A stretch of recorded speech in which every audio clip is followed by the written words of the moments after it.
Hope everybody's doing well today. I want to welcome everybody to the Unimpressed podcast. And our guest today is famous saxophonist, Mr. Mark Rivera. And I want to welcome him to the show. He's calling in from New York. I think you said Brewster, New York? That's correct, John. Brewster, New York. Welcome to the show. Thank you for having me. Well, we had a little technical issue before, and I think we've got it. We've got it fixed now. We're loud and clear. And we were talking about tone, right? And we were diving into tone and how that is looked at in music. And when you hear artists, right, and you being a professional artist, when you hear, say, an artist that's wanting to come up, and obviously you being around the game and the sound of music for such a long time, can you tell the difference between artists that has it and one that doesn't has it? And how do you get over that hump to have it? I've always felt that you either have a good sense of tone or a good sense of melody. You either have a good ear and you can dance, or you're not able to do either. You can't teach somebody to sing in tune or to dance in step.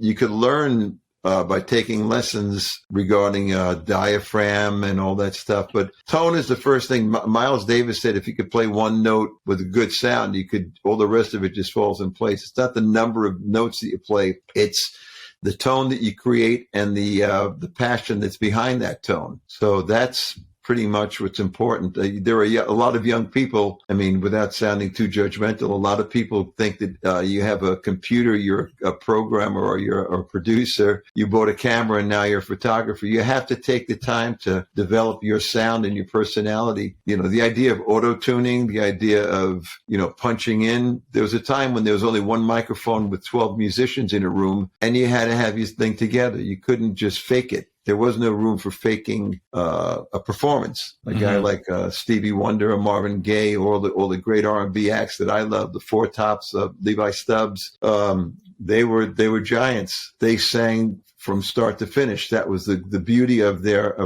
ability. But tone is the first thing you hear. Same thing in my voice. I mean, I guess I'm kind of confident. I'm doing this for 50 years. If I'm not by this time, I should really think about doing something else with the rest of my life. And you said you started this journey. Your mom is Puerto Rican and No, my dad was Puerto Rican. My mom was Italian. And my Uncle Vinny, the Italian half, Vinny Crocco, he worked as a longshoreman in Red Hook, Brooklyn. And a saxophone, lo and behold, fell out the back of a truck. And he picked it up, and my father was able to afford a saxophone for $50 as opposed to $350. So that's what got me started. I started playing the saxophone. I just loved the tone of it because my uncle played in a wedding band, and I'd go to see him play, and I just loved the sound. I loved the tone they say the saxophone is the closest instrument to a human voice. And I kind of agree because it's very expressive. You could bend notes and it's like you have all this ability to fluctuate the pitch. Mm-hmm. So, have you ever thought of music as vibrations? Everything's vibrations. Music, yeah. I mean, everything. I mean, what I'm speaking to you is a vibration in the microphone carrying it over. It's, when I play on stage, because a lot of people use in-ears to help their ears, supposedly, but I can't use them because I play so damn loud. You have to move air. And that air is physics. It's all the vibrations. And for that matter, you talk about vibrations. I say in the book that I wrote about the vibe, how people, how they have either you have a good vibe, a good vibration, or you don't, because, you only play a couple of hours on stage, maybe a couple of more hours doing sound check, but then there's another 20 hours that you're either on a bus or in a hotel, and you have to have a personality that gets along. So that's another vibe, but it's all vibrations. It's, without getting too cosmic, you throw a pebble into a lake or a river or a pool, and the pebble makes these ripples, and these ripples interact with others. And the more you leave the universe alone to, let it do its thing, the better you are. But tone and vibrations are the key to music. Where do you get that mindset from? You said something about limiting yourself. You don't want to talk about the cosmics. Tell me where you got that mindset from. I just believe in spirituality. I was raised Catholic. I've studied, I think I'm a decent Christian, but I also love Buddhism. I love anything that's got good spirit, anything that allows people to be themselves. because music is that kind of communicative thing. Like you talk about communication in itself. You're on stage with five guys. The minute a drummer hits something or a bass player and drums are doing something, that I respond to that in that moment. Everything is instantaneous. That's the beauty of music. It's moving along. You're not allowed to stop and say, oh, wait, I want to go back to that measure. No, music, that's already passed. Recording, you can do that. But as far as live music, you're in it. And that's all being hip to what's going on around you. If you eliminated unconscious bias in music, would music be better? Well, if you eliminated unconscious bias, everything would be better. Exactly. In reality, I mean, think about it.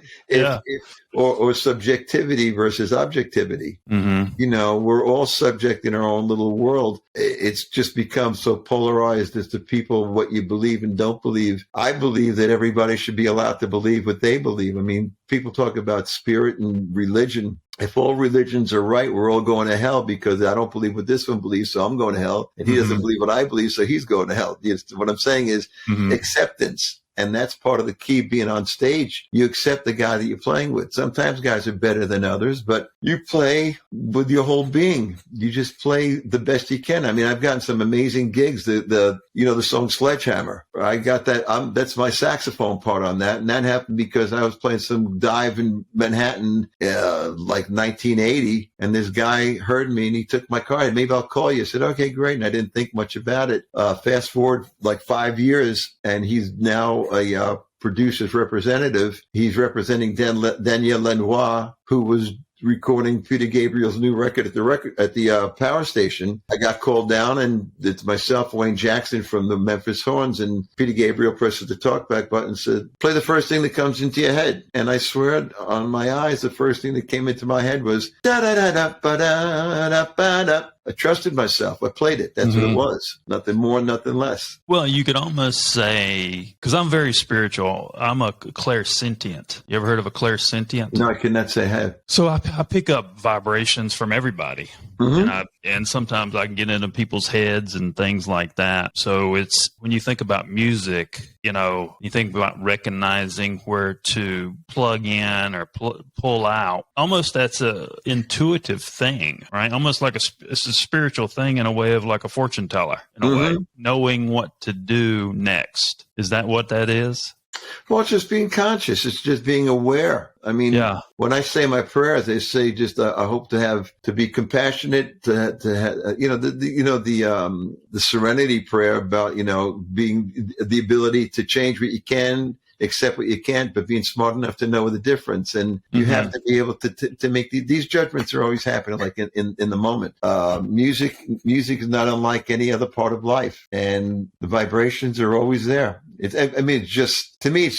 doesn't even, I don't even have to think about it. Same way I don't think about when I'm playing. I trust my ears and I trust my soul. I think when you're a lot of special artists, when you're able to get there, obviously that's going to that sound will resonate to humans in a certain way. And if you think about, I've been studying 528 gigahertz sound. What do you think about that? Have you heard of 528 gigahertz? No, it's 528 megahertz. I mean, is that just a particular tone? Is that C? It's a 528. It's supposed to be, the sound of the universe. Okay, because there's a thing called a love toner that's got this thing. I think it's a concert C, because A440 is A, so it's a couple of pitches up. It's probably 5. It's probably the tone that the Earth runs at. It's probably the hum that the Earth is going at. So I mean, it is if there's one sound that connects it all. That I don't doubt it. I'd be surprised if there's not something driving us all. And, I was thinking, right, this 528 gigahertz.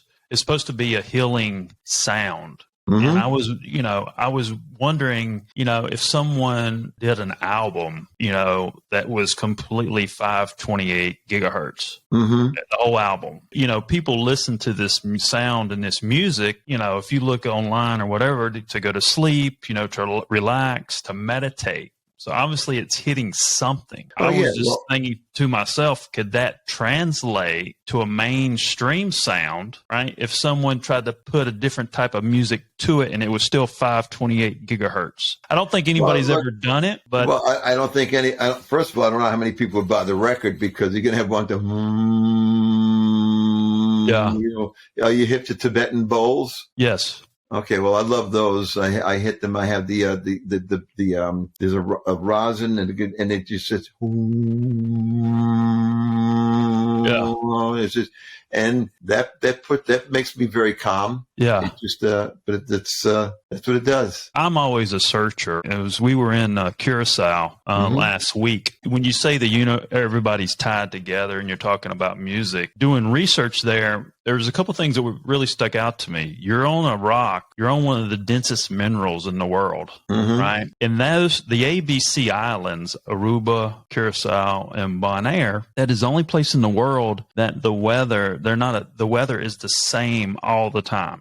Right. They're not affected by hurricanes. There's no predators on the island, and they're on the densest mineral, one of the densest types of minerals in the world. So apply that to vibration. So if you're on one of the densest parts and you got all these weird things happening, there's no predators, there's no bad weather, right? What is that the centerpiece of the world right there, right? Because if you get outside of that, then the minerals become less dense, which creates a different type of environment, right? Then those minerals create a different type of environment. Then we're trying to section it off, say in states, or we section it off in countries. Then we go to states, and then we create these cultures of people. Do you think that is all tied together to some extent from the foundation up, if we're talking about vibrations?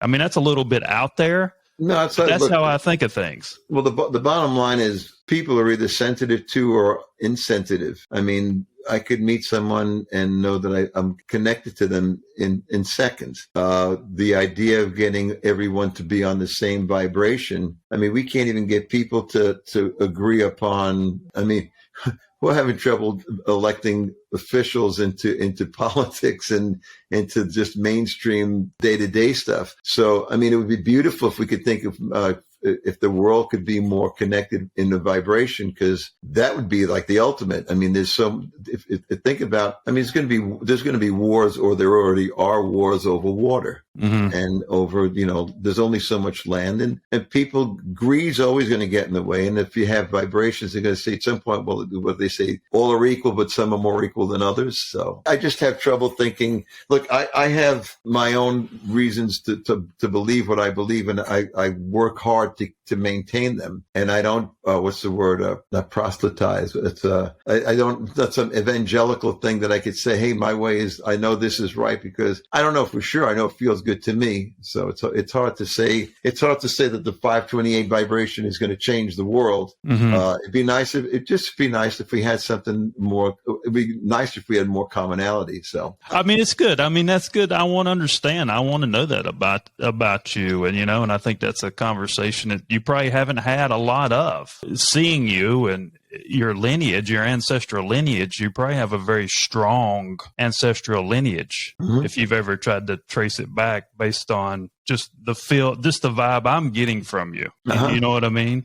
Yep.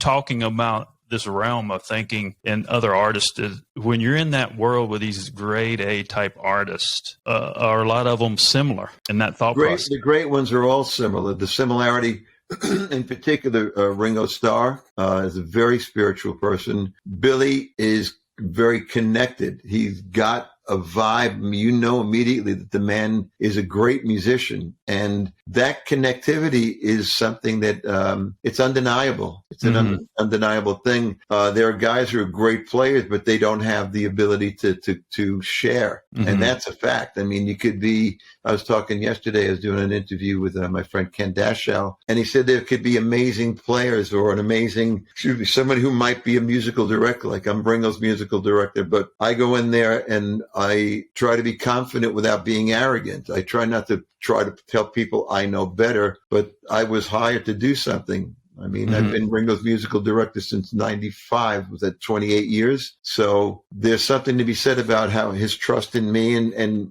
my ability to deliver for him. And that's, again, what I always say, it's like we're playing catch. I throw you the ball, you catch it, and then you throw it back to me. So we're connected. But the moment I throw you the ball and you don't throw it back to me, we're not playing catch anymore. Yeah. We're not connected anymore. And how did that relationship with Billy Joel start for you? I was with the band Foreigner in 1980 through 82. beginning of 82. And then Billy and the saxophonist Richie Canada were parting ways. And I'd already played with David Brown, who had been Billy's guitar player for like probably 8 years or so. And they wanted to replace somebody who could do a couple of things more than just play saxophone. So I played saxophone, keyboards, guitar, I sang percussion, and I played 3 songs, and the last song was Just the Way You Are. And Billy, at the end of the solo, stopped the band. I said, oh crap, I thought I screwed the song up, but he gave me a kiss and he said, as long as you want to be in my band, you've got a place in it. And it's already 40 years that I've been with Billy. So nice. That's got to say something. And in between, I played it with other bands and had other opportunities. But we knew we were connected. This passion for the Beatles, you said that's something that started at an early age as well? Oh, yeah. I mean, I was 11 years old, and my Iris, my godmother, bought me the Meet the Beatles album on February 9th, 1964. And I was unaware that there was a performance on the Ed Sullivan Show that night. The Ed Sullivan Show in 1964, I think there might have been a couple of thousand guitars and drums that were bought the week prior. The week after that, it exploded. There were hundreds of thousands, if not millions of records of instruments. Everybody wanted to be in a band. Those guys were so cool. I mean, just to see them on the show was fantastic. To see the camaraderie. What I noticed most of all, when I looked at the back cover, well, these guys, they're cool, and they're like 4 guys. They might as well be like guys from my neighborhood or wherever the case might have been. And I emulated that. I wanted to be a part of that. And that group of 4 people was far greater than the sum of the 4 were, like just exponentially larger than anyone that, or if there would have been 100 people, it wouldn't have been those 4 people. And they created a change in our culture, or the way, everything from the sounds that we listen to, the dress, the freedom that their early songs were so generally loving and something you could really relate to. I always say a great songwriter writes a 3-minute snapshot of a person's life that they want to keep going back to. Because when you hear the song, Billy Joel's song, I talk about this all the time. When we were going through COVID and all this time, that's when I wrote the book. The book was a memoir through the 2 years that I wasn't able to play music. And I realized that the time that we were going to get to go on to back to the garden, the one line that kept coming into my mind was when Billy says, because you know that it's me they've been coming to see, to forget about life for a while. I'd like to forget that there were mass murders the last couple of days. I'd like to never even seen these things on television. In fact, it's just horrific. And music allows me to enjoy that. I don't watch the news anymore. I mean, I watch certain things because you got to keep up with certain things. But does it hit you harder? When you see sometimes, since I'm a highly sensitive person, right? And like if I watch a movie or whatever, that it hits harder for me. It's almost like I'm in that reality, right? Well, right? It's like times 10 compared to everybody else. Is that what it feels like to you? When I see people hurting people or murders going on, our youngest son was at Virginia Tech when 32 people were killed. He literally sat there in a classroom and he told the SWAT team where to get to. He was in an adjacent building and he heard every shot. So that has resonated with me beyond anything that I could say in words. Whenever I see things like that happen, it's unconscionable. And I reflect back to him, and I think of the pain that he'd been through, that he still goes through. It's not a pretty place, but you have to make the best of it as you can. And that's where your spirit comes in, and that's where your vibration and giving to other people. And that's what I call, when I'm on stage, I call it my musical moat, that no other emotions can penetrate that, because I'm fixed with my group of people that I'm playing with. And you can't bother me about taxes or about anything that's wrong. It doesn't exist. It can't exist, because then I wouldn't be cognizant of the people around me. And that's the beauty, the spontaneity of music, in my opinion. Are you a positive thinker? 100%. Because the reason I'm saying that, a lot of people don't realize the power of their mind. And if you were 11 years old and you started this journey with the Beatles, and then later in life you end up working with these guys, you think that was a manifestation? I don't know if I give myself that kind of credit, but I sure as heck believe that I was driven.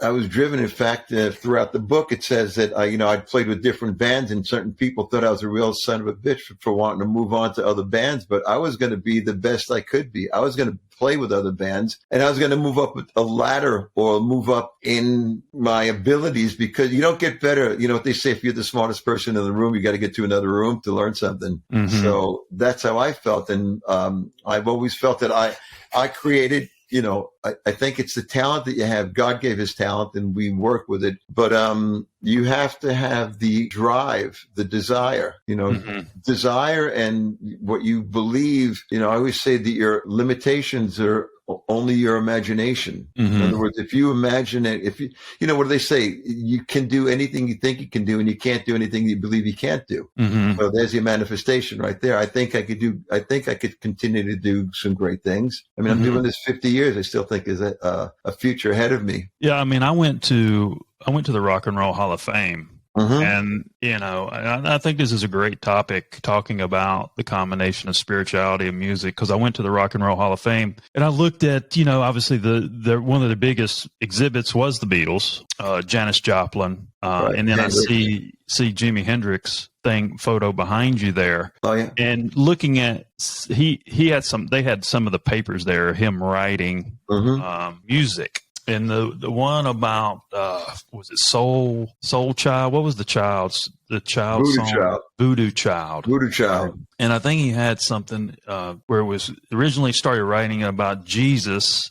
He was a voodoo child, but the writing looked very cryptic. You know what I'm saying? It was cryptic, but it was contemporary for the time in a way. He's to me, he's one of the most underrated lyricists. He had one of my favorite songs is "If 6 Were 9." And that says, if the sun refused to shine, I don't mind. If all the hippies cut off all their hair, I don't care. That's not, in other words, fall mountains just don't fall on me. That was his great line. And that tells me, hey, whatever's going to happen, it's going to happen. And I'm going to allow you to do your thing, but you have to allow me to do my thing. And just the sense, if the 6 was a 9, if the whole thing was upside down, I'm cool with it. Mm-hmm. I'm not going to try to undo it. I don't have the power to. First of all, it's almost impossible for me. Enjoyed the conversation. I think we cracked into a conversation I don't think anybody's heard before. No, this is true. This has been saxophonist Mark Rivera, and I'm John Edmonds Cosma, the CEO of Bang Productions.